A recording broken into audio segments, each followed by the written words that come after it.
Hello students, ये आपकी political science की क्लास है। आज का जो हमारा टॉपिक है वो है फंडामेंटल राइट्स। और आज हम अध्ययन करेंगे अनुच्छेद 16, 17 और 18 का। जो हमारी पिछली क्लासेस थी उसमें हमने मौलिक अधिकारों के बारे में जाना था कि मौलिक अधिकार क्या होते हैं, संविधान में इनको कहाँ स्थान प्रदान किया गया है, मौलिक अधिकारों की क्या विशेषताएं हैं, क्या प्रकृति है। हमने अनुच्छेद 12 को पढ़ा था, अनुच्छेद 13 को समझा था। और सबसे पहला जो मौलिक अधिकार है समानता का अधिकार यानी कि राइट टू इक्वलिटी, उसमें से हम अनुच्छेद 14 और 15 को पढ़ चुके हैं, उनका अध्ययन हम कर चुके हैं।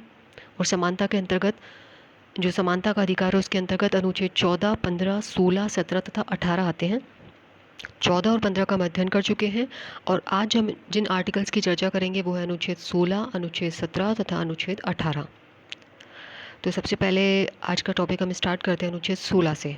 अनुच्छेद 16 क्या बात कहता है? देखिए, हर जो आर्टिकल है उसकी क्या है, उसका एक अपना विशेषता है कि वो किस संदर्भ में है।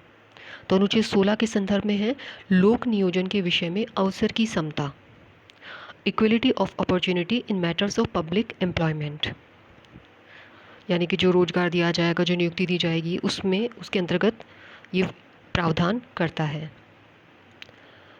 सबसे पहले हम बात करते हैं अनुच्छेद 16(1) की। 16(1) के अंतर्गत क्या प्रावधान है? ये कहता है सभी नागरिकों को राज्य के अधीन नियुक्ति और रोजगार में अवसर की समानता होगी। यानी जो रोजगार प्रदान किया जाता है, जो नियुक्ति दी जाती है, उसमें क्या होगा, सबको अवसर की समानता होगी, सबको समान रूप से अवसर मिलेगा। आगे हम बात करते हैं अनुच्छेद 16(2) की। अनुच्छेद 16(2) को स्टार्ट करने से पहले आप एक बार याद करिए कि अनुच्छेद 15(1) और अनुच्छेद 15(2) इसमें हमने 5 आधारों पर भेदभाव की मनाही की चर्चा की थी। 5 ग्राउंड्स: जाति, धर्म, मूलवंश, लिंग और जन्मस्थान। ठीक है, इनके आधार पर भेदभाव का निषेध किया गया था। वो 5 आधार थे और यहाँ पे जो आधार है अनुच्छेद 16(2) के अंतर्गत वो कितने हैं? 7। उनमें से 5 वही हैं और बाकी 2 हैं उद्भव और निवास। तो देखिए 16(2) क्या कहता है कि राज्य के अधीन नियुक्ति और रोजगार में किसी भी नागरिक के साथ केवल जाति, धर्म, मूलवंश, लिंग, जन्मस्थान, उद्भव और निवास के आधार पर किसी प्रकार का भेदभाव नहीं होगा। तो ये जो दोनों आर्टिकल्स हैं ये क्या कहते हैं कि राज्य के अधीन अगर कोई पद है या कोई नियोजन है, यानी कि रोजगार देना है, तो उसमें नियुक्ति के विषय में सभी नागरिकों को समान अवसर का अधिकार प्रदान करता है, समान अवसर दिया जाएगा। आगे हम बात करते हैं अनुच्छेद 16(3) की। देखिए यहाँ पे जो आर्टिकल्स हैं वो विधि का समान संरक्षण, जो कि हमने कल अध्ययन किया था, उसकी चर्चा करते हैं। किस प्रकार से? अनुच्छेद 16(3) क्या कहता है? संसद के द्वारा ऐसे कानून का निर्माण किया जा सकता है, ऐसी विधि बनाई जा सकती है जिसके द्वारा संघ सरकार की सेवाओं को प्रदान करने में या राज्य सरकार की सेवाओं को प्रदान करने में स्थानीय निवासियों को प्राथमिकता दी जा सकती है। स्थानीय निवासी जैसे अगर हम राजस्थान के स्थानीय निवासियों की बात करें तो जैसे कि आप, जैसे कि मैं, तो इस प्रकार से जो स्थानीय निवासी हैं उनको प्राथमिकता दी जा सकती है। और देखिए कई स्टेट ऐसे हैं जहाँ पर इस प्रावधान को लागू किया गया है, जैसे कि हिमाचल प्रदेश है, वहाँ पे ऐसा प्रावधान किया गया। अरुणाचल प्रदेश में भी ऐसा ही प्रावधान किया गया, यानी कि वहाँ के जो लोकल रेजिडेंट्स हैं, जो कि स्थानीय निवासी हैं, उनको सेवाओं में प्राथमिकता दी जाएगी। आगे है अनुच्छेद 16(4). 16(4) क्या कहता है कि नागरिकों के किन्हीं पिछड़े वर्गों को राज्य के अधीन नियुक्ति और रोजगार में आरक्षण प्रदान किया जाएगा। लेकिन इसके लिए एक शर्त है, वो क्या है कि इन वर्गों का जो प्रतिनिधित्व है वो सेवाओं में अपर्याप्त हो।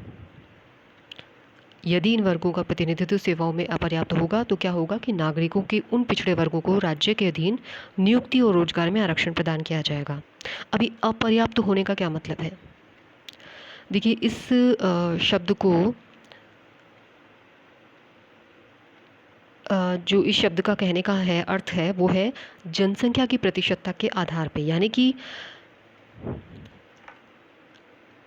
उस वर्ग का कुल जनसंख्या में सेवाओं में प्रतिशतता देखी जाती है,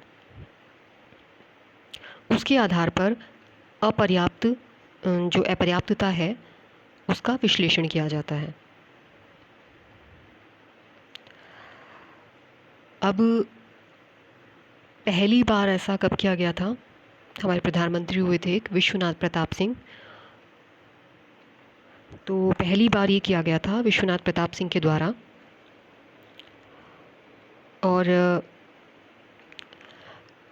एक कमीशन का गठन किया गया था। 1979 में मंडल आयोग का गठन किया गया था। हम थोड़ा सा बैकग्राउंड में चलते हैं पहले। तो 1979 में एक आयोग का गठन किया गया था जिसका नाम था मंडल आयोग, और ये था द्वितीय पिछड़ा वर्ग आयोग। द्वितीय यानी कि इससे पहले भी एक आयोग गठित हो चुका था और वो था काका कालेलकर पिछड़ा वर्ग आयोग। इस आयोग का गठन किया गया और ये जो आयोग था इसको अपनी रिपोर्ट प्रस्तुत करनी थी। इस आयोग का गठन किया गया था 1979 में, और इसने अपनी रिपोर्ट जो प्रस्तुत की थी वो 1983 में प्रस्तुत की थी। अब इस आयोग का जो गठन था वो उसके पीछे क्या कारण थे, इसको ये अध्ययन करना था कि जो सामाजिक और शैक्षिक रूप से जो पिछड़े वर्ग हैं उनके उत्थान के लिए हम क्या कर सकते हैं, क्या किया जा सकता है। चाहे हम बात करें नौकरी की, चाहे हम बात करें पढ़ाई की, रोजगार की, तो सामाजिक स्थिति में सुधार हो सके तो ऐसा क्या किया जा सकता है। तो जाहिर सी बात है कि जब ऐसे कमीशंस गठित किए जाते हैं तो वो वृहद स्तर पे स्टडी करते हैं, बहुत बड़े लेवल पे, और उसके बाद में सरकार को अपने सुझाव प्रस्तुत करते हैं, यानी कि अपनी रिपोर्ट प्रस्तुत करते हैं। तो इस आयोग के जो अध्यक्ष थे उनके नाम पर, उनका नाम था बीपी मंडल, और उनके नाम के आधार पे इस आयोग का नाम मंडल आयोग कहा जाता है। तो मंडल आयोग जो था इसने अपनी रिपोर्ट प्रस्तुत कर दी थी 1983 में, और विश्वनाथ प्रताप सिंह ने इसको 1990 में इसके जो प्रोविजंस थे उनको लागू करने की घोषणा की, जिसके अंतर्गत था कि जो पिछड़ा वर्ग है उसके लिए 27% आरक्षण लागू करना। देखिए, ये जो मैटर है ये आपके प्रतियोगी परीक्षाओं के लिए बहुत बहुत बहुत इम्पॉर्टेंट है, इसको समझिएगा, क्योंकि ये रिजर्वेशन से संबंधित बहुत ही चर्चित मामला है, मंडल आयोग वाला मामला। इसी के बेसिस पे सरकार के द्वारा 27% आरक्षण जो था वो पिछड़ा वर्ग को प्रदान किया गया। अब यहाँ पे देखिए, सरकार का जो निर्णय था, सरकार ने जो डिसीजन लिया उसको इंदिरा साहनी तथा अन्य के द्वारा, इंदिरा साहनी जो थी वो एक वकील थी, तो उनके द्वारा न्यायालय में चुनौती दी गई, चैलेंज किया गया। तो सुप्रीम कोर्ट द्वारा अपना जो डिसीजन था वो दिया गया, और ये बात है 1993 की। तो सुप्रीम कोर्ट ने अपने डिसीजन में क्या क्या बातें कही है,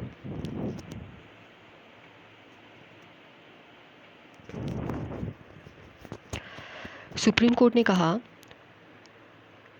कि संविधान में जो आरक्षण का आधार है वो सामाजिक है, आर्थिक नहीं है।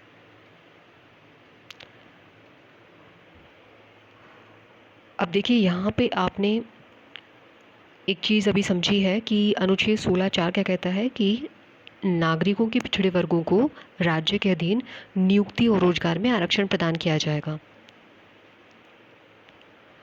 और 16(1) क्या कहता है कि राज्य के अधीन कोई नियुक्ति है, रोजगार है, उसमें क्या होगा, अवसर की समानता होगी। तो एक दूसरे से ये कॉन्ट्राडिक्टरी लग रहे हैं। तो न्यायालय ने कहा कि अनुच्छेद जो 16(4) है वो 16(1) का विरोधी नहीं है। दोनों एक ही क्षेत्र में कार्यरत हैं, दोनों एक ही क्षेत्र में काम कर रहे हैं। इसके साथ ही न्यायालय का डिसीजन था कि आरक्षण की जो सीमा है वो 50% से अधिक नहीं होनी चाहिए।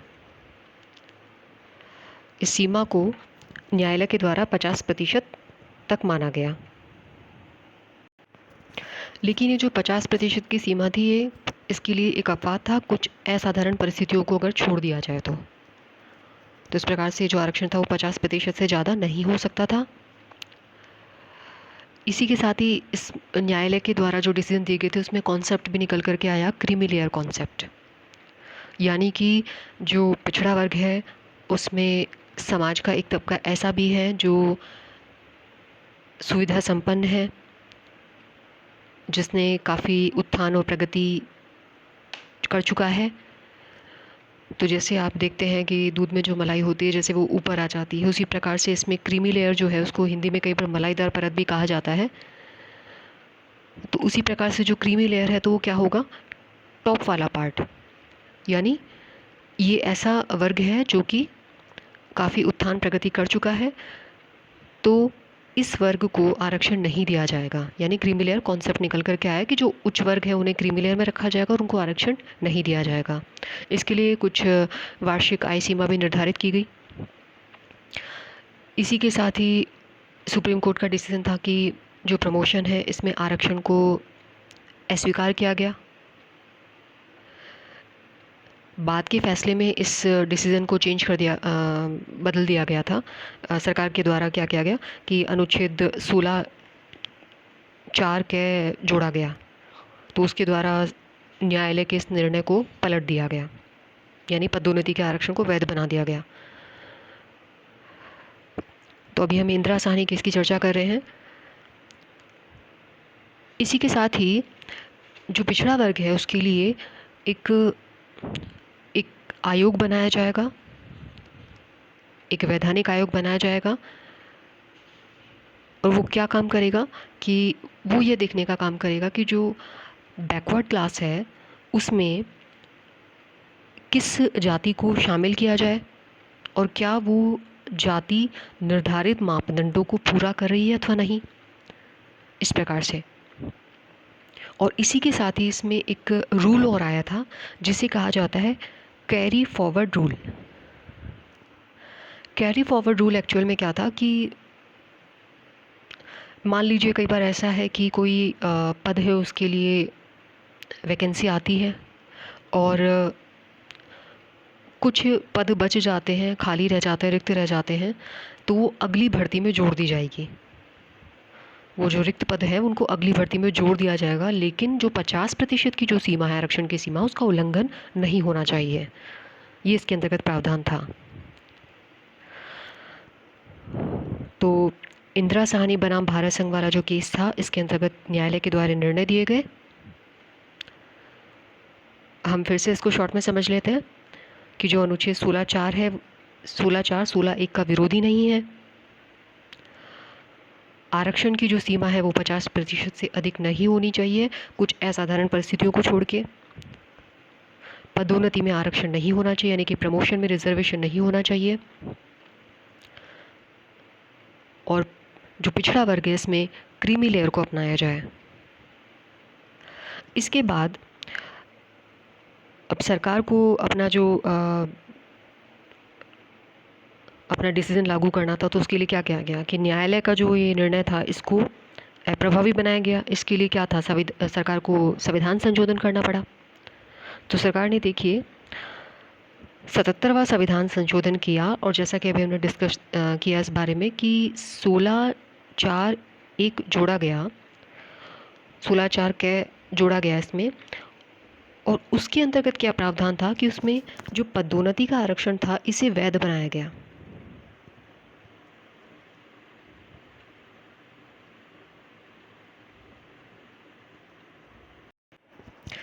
तो इसके द्वारा न्यायालय ने संसद ने न्यायालय के इस निर्णय को अप्रभावी बनाने के लिए कुछ संविधान में संशोधन किए, और उनके द्वारा कुछ खंडों को जोड़ा गया, जैसे कि अनुच्छेद 16(4)(a),